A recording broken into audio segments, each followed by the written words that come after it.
Hi everyone, welcome back to my YouTube channel, and today I will share how to create rotating text animation for fashion advertising. So let's go to Canva and I will choose Instagram post size and then add a background,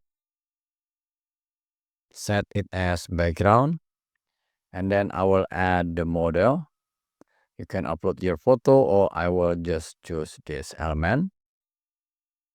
I will remove the background and then I will increase the size. Now let's type a text. For example, I will type here new collection. I will change the font color to white and I will add some text.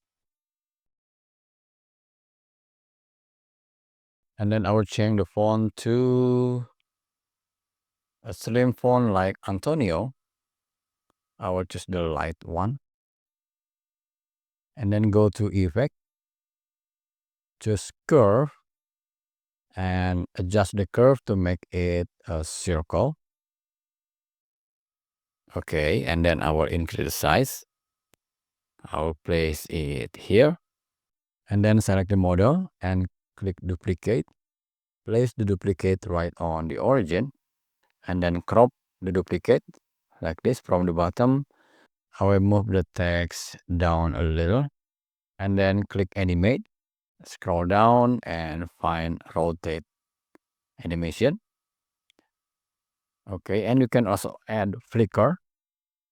I will reduce the speed. All right, and then you can download it as MP4 or as GIF. Okay. So this is the tutorial. If you like the video, please share the link to your social media. See you next video and have fun with Canva.